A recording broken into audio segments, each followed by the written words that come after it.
JDS Congress ಬೆಂಬಲಿಗರ ಮಾರಾಮಾರಿ.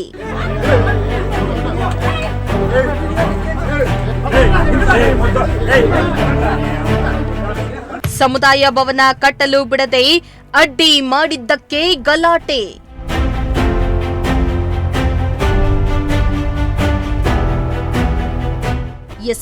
ಚಿಕ್ಕಬಳ್ಳಾಪುರ ಜಿಲ್ಲೆ ಶಿಡ್ಲಘಟ್ಟದಲ್ಲಿ JDS ಹಾಗೂ ಕಾಂಗ್ರೆಸ್ ಬೆಂಬಲಿಗರ ನಡುವೆ ಗಲಾಟೆ ತಾರಕಕ್ಕೇರಿದ್ದು, ಇದೀಗ ಎರಡು ಪಕ್ಷಗಳ ಬೆಂಬಲಿಗರ ನಡುವೆ ಮಾರಾಮಾರಿ ನಡೆದೋಗಿದೆ.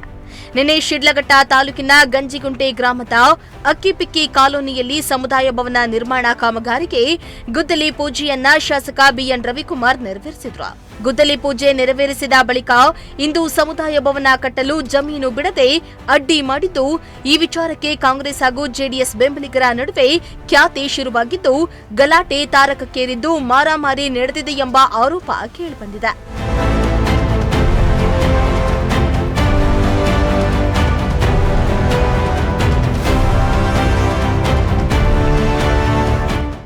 ಇನ್ನು ಜೆಡಿಎಸ್ನ ಶಾಸಕ ಬಿಎನ್ ರವಿಕುಮಾರ್ ಹಾಗೂ ಕಾಂಗ್ರೆಸ್ ಮುಖಂಡ ಪುಟ್ಟ ಆಂಜನಪ್ಪ ಬೆಂಬಲಿಗರ ನಡುವೆ ಮಾರಾಮಾರಿ ನಡೆದಿದ್ದು, ವಸಂತ್ ಕುಮಾರ್ ಎಂಬುವವರ ಮೇಲೆ ಜೆಡಿಎಸ್ ಬೆಂಬಲಿಗರಾದ ಮಾಜಿ ಗ್ರಾಮ ಪಂಚಾಯಿತಿ ಅಧ್ಯಕ್ಷರಾದ ನರಸಿಂಹಮೂರ್ತಿ, ನರೇಶ್ ಬಾಬು, ದೊಡ್ಡ ನರಸಿಂಹಪ್ಪನವರ ಪತ್ನಿ, ಮಗ ಸಮೃದ್ಧಿ, ನರಸಿಂಹಮೂರ್ತಿ, ಅಮರಾವತಿ ಎಂಬುವವರಿಂದ ಹಲ್ಲೆ ಮಾಡಲಾಗಿದೆ ಎಂದು ಆರೋಪ ಮಾಡಲಾಗಿದೆ.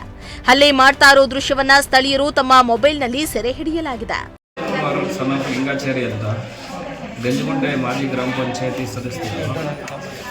ಇಲ್ಲಿ ಕಾರಣ ಇಷ್ಟೇ, ನಿನ್ನೆ ಗಂಜಿಗುಂಟೆ ಗ್ರಾಮ ಪಂಚಾಯತಿಯಲ್ಲಿ ಶಾಸಕರ ಅನುದಾನ ಅಥವಾ ಇತರೆ ಅನುದಾನ ಗೊತ್ತಿಲ್ಲ ನಮಗೆ.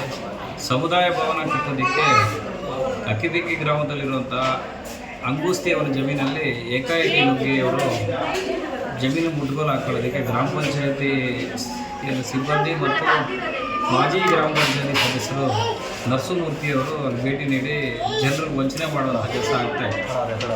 ನನಗೆ ಮಧ್ಯಾಹ್ನ 1:30ಗೆ ಪಾಪ ಅಂಗುಸ್ತಿ ಮಗ ಶಿವಮಣಿ ಅನ್ನೋವನು ಒಂದು ಹಣ ನಮ್ಮ ಜಮೀನನ್ನು ಮುಟ್ಕೊಂಡು ಹಾಕ್ಕೊಂಡು, ನಾನು ಒಂದು ಉಳುಮೆ ಮಾಡ್ತಾರೋ ಜಮೀನಲ್ಲಿ ಸಂದರ್ಭವನ್ನು ಕಟ್ತಾ ಇದ್ದೇನೆ, ಏನೇನು ಮಾಡೋದು ಕಾಪಾಡಿ ಅಂತ. ಹಾಗಾಗಿ ನಾನು ಕೆಲವೊಂದು ವಿಚಾರದಲ್ಲಿ PDO ಅವರಿಗೆ ಮತ್ತು ಗ್ರಾಮ ಪಂಚಾಯತಿ ಸಿಬ್ಬಂದಿಗೆ ಫೋನ್ ಮಾಡಿ, ದಯವಿಟ್ಟು ಬಡವರಪ್ಪ ಅವನಿಗೆ ತೊಂದರೆ ಮಾಡಬೇಡಿ, ನೀವು ಬೇರೆ ಇತರೆ ಜಾಗ ಇದೆಯಲ್ಲ, 12 ಎಕರೆ ಜಮೀನು ಇದೆಯಲ್ಲ, ಅದು ಹಾಕ್ಕೋಬೋದಲ್ಲ ಅಂತ ಹೇಳಿ ನಾನು ಸಮಾಧಾನ ಪಡಿಸಿದೆ.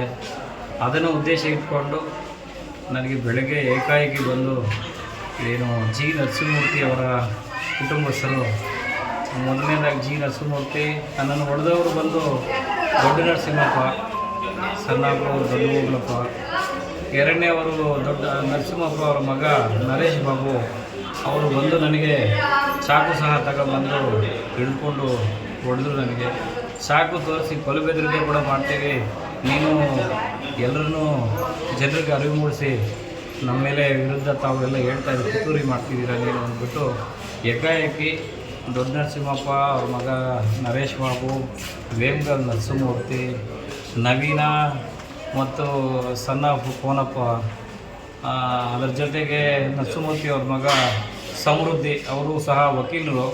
ಅವ್ರ ವಕೀಲರು ನ್ಯಾಯ ಹೇಳೋದು ಬಿಟ್ಟು ಅವರು ಕೂಡ ನಮ್ಮ ಮೇಲೆ ಬಂದು ದಬ್ಬಾಳಿಕೆ ಮಾಡಿ ಹೊಡೆದು ಹೋಗಿರ್ತಾರೆ. ಸದ್ಯ ಹಲ್ಲೆಯಿಂದ ಗಾಯಗೊಂಡ ವಸಂತ್ ಕುಮಾರ್ನನ್ನ ಚಿಂತಾಮಣಿ ಆಸ್ಪತ್ರೆಗೆ ದಾಖಲಿಸಿ ಚಿಕಿತ್ಸೆಯನ್ನ ಕೊಡಿಸಲಾಗ್ತಾ ಇದೆ. ಮಾರಾಮಾರಿ ಸಂಬಂಧ ಪೊಲೀಸರು ಯಾವ ರೀತಿ ಕ್ರಮ ಕೈಗೊಳ್ತಾರೆ ಅನ್ನೋದನ್ನ ಕಾದು ನೋಡಬೇಕಾಗಿದೆ.